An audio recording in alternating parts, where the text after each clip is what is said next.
Kia ora. Helen Bramsey coming to you live from Sun City in Arizona. It's been a weird day. I don't know about anybody else, but I felt a little weird all day with the news of the passing of Queen Elizabeth II.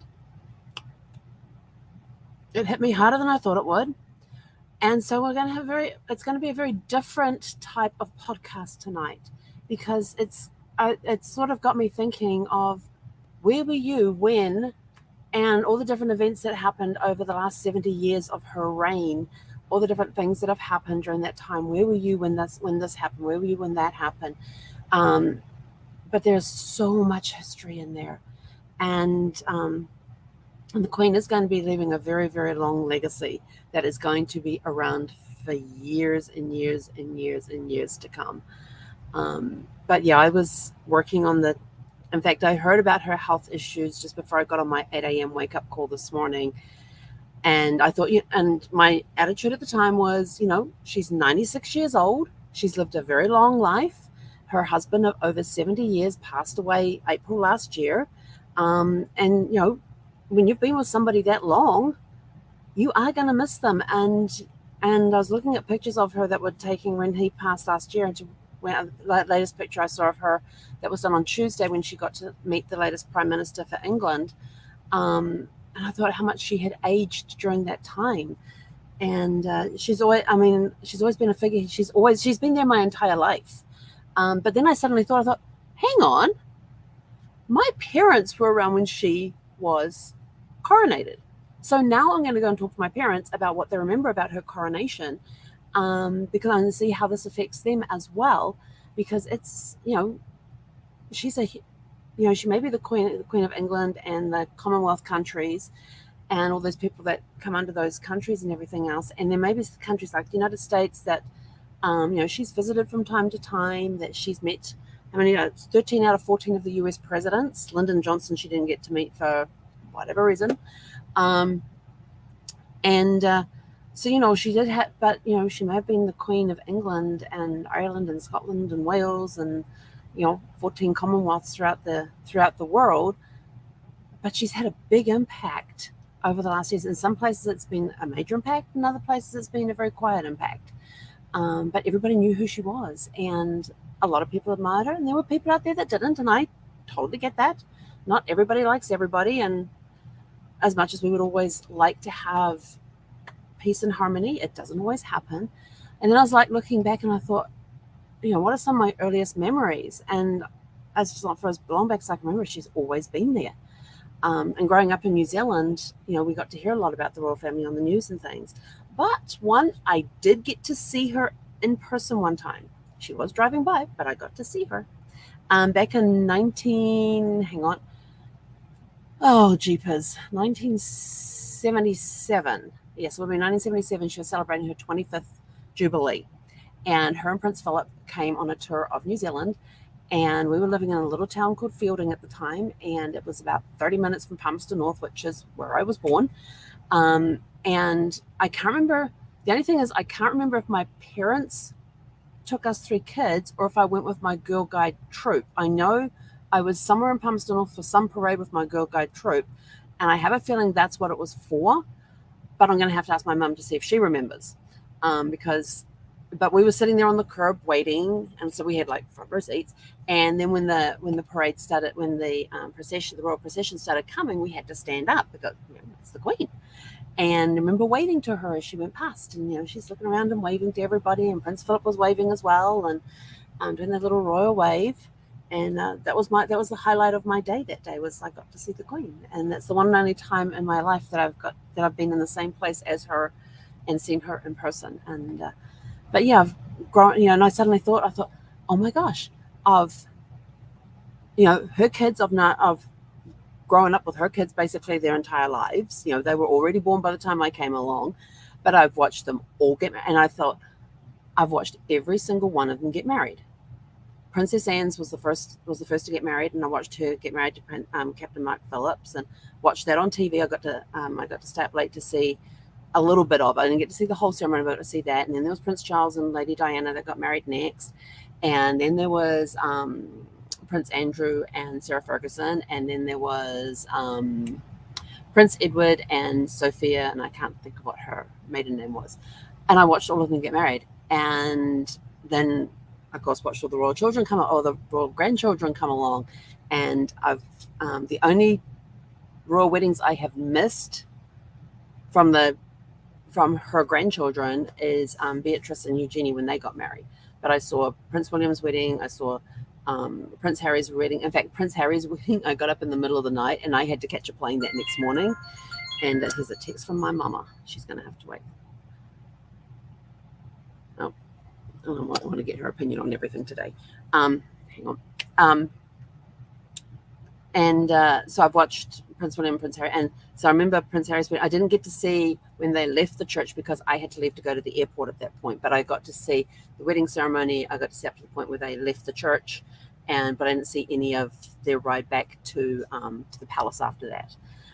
So, the royal family has always been there in my life at different various stages. I even got to serve for the Queen when I was in the Royal New Zealand Air Force for 6 years. So I got to do that as well. And I've had my grandfather served in the Royal New Zealand Army. My grandmother was in the Women's Auxiliary Air Force, which later became part of the Royal New Zealand Air Force. Both their brothers served in the Royal New Zealand Army. My great-grandfather served in the Royal New Zealand Army as well. There's a lot of service going back where a lot of us served the Queen in some form based on what our occupation was at the time or what service we went into. So, and I'm sort of like thinking, what other, and it got me, jeepers, sorry. Zeffie just went under the table and her whiskers were tickling my feet. I'm sorry. Zeffie's trying to put a bit of comic relief into oh no, she's burying her chew stick down there. Sorry, Zeffie. But that tickled. Doing it again. Hang on, I've got to move my foot. I'll put it that side of the table leg. So I was thinking, this is another figurehead that has been around in my life all my life that has gone. And I thought back, there was Pope John Paul II. I'm not Catholic, but he was another person who was always there. Princess Diana when she came in and when she passed, and then a few days later we had Mother Teresa. Again, it's those figureheads that have been around for years and years and years, and suddenly they were gone. And what happened next, and how the world changed with each person in passing. So it's going to be interesting to see what happens now with King Charles III taking over and doing that. But I was looking back and seeing that the very first prime minister that was under Queen Elizabeth II's reign was Winston Churchill. So from Winston Churchill to Liz Truss, who she just met 2 days ago in person. And there are photographs of their meeting 2 days ago on Tuesday when they got to meet in person in Balmoral Castle. So there was 15 British prime ministers that served under Queen Elizabeth II. So I thought that was an interesting thing. But one thing that I always remember, even though I wasn't around at the time, long before I came around, back on the 26th of May, 1953, she was already queen because she came to the throne. She ascended the throne on February 6, 1952, when her father passed away. So she's getting ready for her coronation. Her coronation was on June 2nd, 1953. And on the 26th of May, 1953, is when Sir Edmund Hillary, who is a New Zealander, and Tenzing Norgay conquered Everest. And the news reached London and the Queen on the morning of her coronation. And I've always remembered that story. It's something that we were actually taught that in history in school. We were taught that story. So that one's always stayed with me over time. But, think about things like this. Go write it down. I know that I'm busy writing about today and the feelings that have come up about today because I want people, my descendants coming after me, or my grandkids anyway, to know what happened today and what it was like from my perspective to go through it as a subject of the Commonwealth. What were your feelings about today, the news today? It's like when a president passes, or assassination happens, when some figurehead that's been around in your life for a long time suddenly passes, what do you do? What thoughts are going through your head at the time? Where were you? Where were you when that news broke? But like I said, I think Did I say that? So I was at the wake up call this morning, and we heard that she was under medical supervision. And we're kind of upset, and I was trying to put it into perspective, because I knew if I didn't put it into perspective, I was going to be a blubbering mess. But I thought, she's 96 years old. She has lived an incredible life. She is leaving an amazing legacy. And there's just been all these points in history, her being the longest reigning English monarch, and all that she has accomplished during her 70 years, and the dedication of service that she has had to the British, to the United Kingdom, to the Commonwealth countries, and that is just, it's just amazing. I've been reading through news story after, throughout the day, I've been reading news story after news story after news story, or reading their bio, or reading the obituaries that they had. Yes, they were mainly the same, but there were little tweaks and differences in some of them, based on who was, what news service was reporting it. So, of course, New Zealand had a different perspective, being part of the Commonwealth. US had a different perspective because they're not part of the Commonwealth, but it's, part of our history. So it's been interesting reading these different obituaries from different countries to get their take on it. Yes, they have the main one, but like I said, they had tweaked it for, how many times. I think it was 10 times during her reign she visited New Zealand. I don't remember how many times she came to New Zealand. I just know that one, that I got to see her and wave as her and Prince Philip went past in the motorcade, for her 25th Silver Jubilee. So I remember that. I'm sure I can remember. I think I was wearing my Girl Guide uniform. I have a feeling I was wearing my Girl Guide uniform. I don't remember. I have a feeling I was, though. But, there's all these different points in time and things. And, I still remember when Prince Charles and Princess Diana came to New Zealand with Prince William when he was just he was like 18 months old, and him playing on the lawn of Governor House in Auckland there, and they gave him a little buzzy bee. And a buzzy bee in New Zealand is this little wooden toy that's got these little yellow wings that spin. As you pull it along, it spins, and it does this clack, clack, clack, clack, clack, clack, clack. Kids love it. Parents hate it. Although at least you can tell where the kid is with the clack, clack, clack, clack, clack, clack as it goes on, because there's this little thing that, this little piece of metal that clicks over the wooden cog as it gets pulled along. And that as it gets pulled along, the wheels turn the wings, and this little thing goes clack, clack, clack, clack, clack, clack, and you just pull along. And I always remember seeing the news stories at the time of Prince William playing on the rug with this buzzy bee, and some images just stick in your head throughout the years and things like that. So, and I always loved watching whenever they would broadcast the changing of the guards, or the her birthday, the flybys on her birthday, and that sort of thing. Those were always great to see. Everybody out on the families out on the balcony. They're watching all the planes flying over, the fly past going by. There's been the inspection of the troops earlier that day.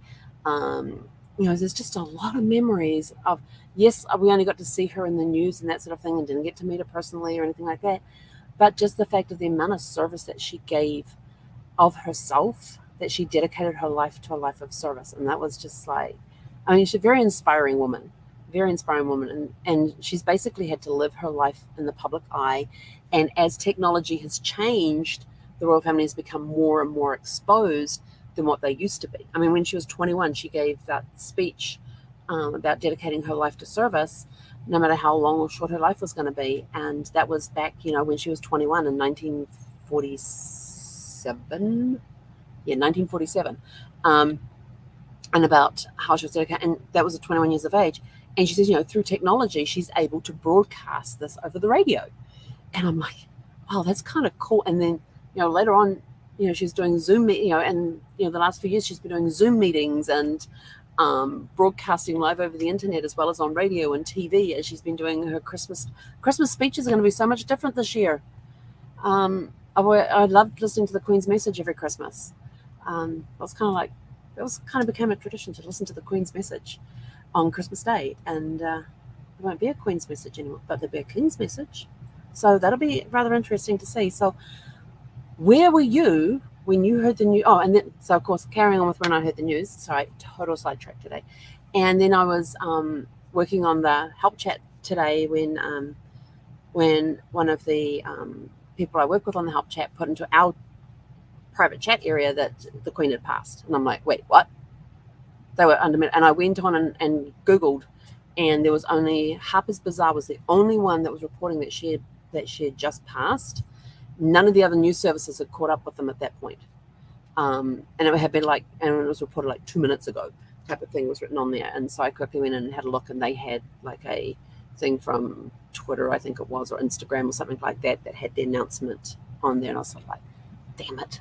And then I thought, and I just immediately started crying. And I'm sort of like, this is somebody who, but then again, as somebody who's been a figurehead in my life that has always been there, and you get and even though you don't know that at some point she was going to pass away, you still had the feeling that you hope that she would just live forever, that she would always be there.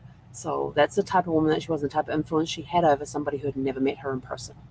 So take time to write out how you found about what were you doing when you found out about the news today? What were your feelings when you heard the news? And what are your thoughts about what may happen, in the next few days? Because sometime in the next 2 weeks, we're going to have the funeral will take place, and all of that, because there's the whole plan already sorted out and everything else. And it's going to be. I'm going to watch with interest as to what's going to happen.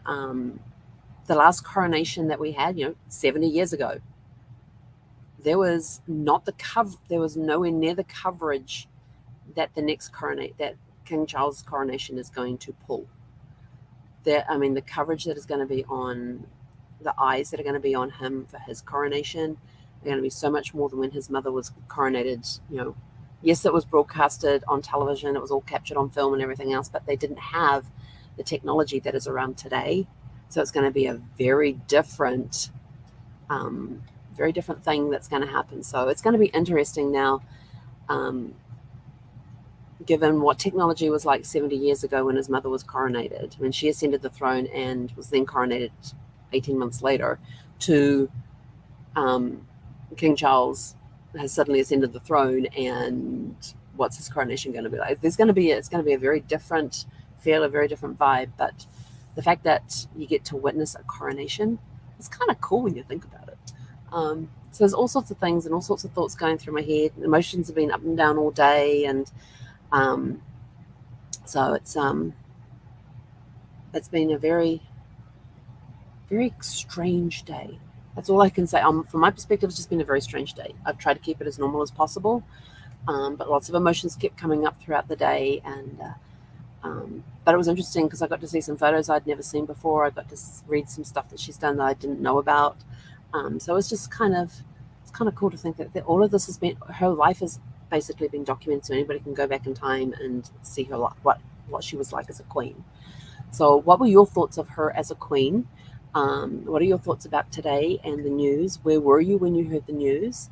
And then think back over time about some of the other things that have happened over time. And where were you when something happened? Fill in the blank. Where were you when you heard the news that Queen Elizabeth II had passed?